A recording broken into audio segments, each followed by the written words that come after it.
Barnaby Joyce is the Deputy Prime Minister of Australia. He was in Sydney this afternoon. We had a chance to have a quick chat to him after he was in the Hunter, standing in front of giant coal trains, reminding people about just how much money they actually bring to the country. You know, I get it when people say I don't like a big hole in the ground. I can understand that. But I'll tell you what, you like the money it brings in. Each one of those trains that those protesters are stopping, about $1 million. $100,000 in royalties.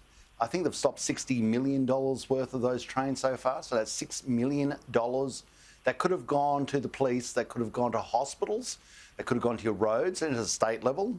And then at a federal level, probably about $15 million worth of income tax to pay for your NDIS, your pharmaceutical benefits scheme, your pensions, your social security, maybe your unemployment benefits, which I bet a lot of those protesters were on. And on it goes. Defence. And this is, people like that. And they like the standard of living they got. And of course, if the money's not coming in, you can't spend the money. Now, the Labor Party keeps saying that the government should do more on its 2030 climate targets. But of course, the Labor Party has no policy for 2030.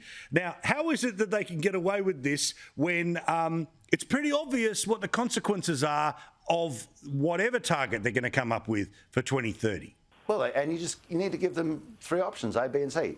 A, your target is lower than ours, right?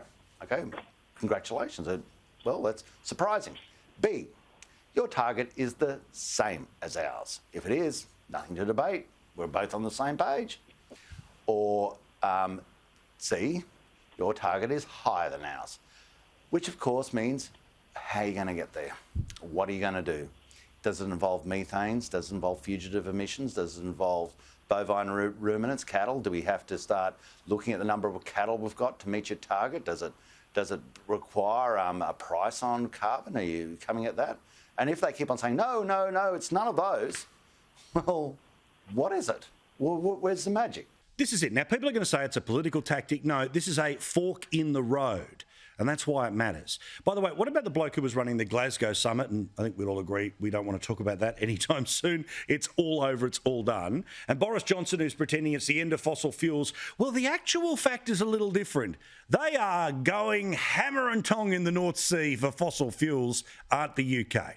Well, this is it. I mean, this is why I get so cynical about it. They go, oh, you were so rude to that man. I'm sure he doesn't know me, even if I stood up in his cornflakes.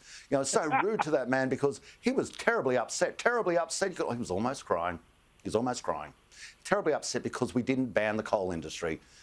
However, at the same time, off the well, you have to say the northeast coast of England, is the North Sea oil fields, right? Brent crude. It's one of the determinant prices. Not only are they using it, they're drilling more oil fields. They're putting down more. They're pulling up more of these evil fossil fuels.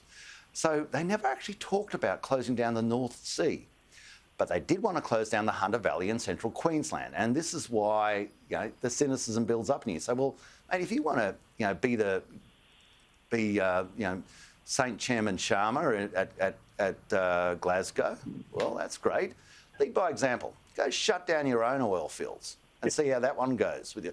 At the same time, by the way, they're building big new nuclear power stations. So if you believe that's the way to go, you can see, first of all, the hypocrisy that they keep open their own fossil fuels. That's one of their biggest exports. Keep open their own fossil fuel exports. They don't touch them.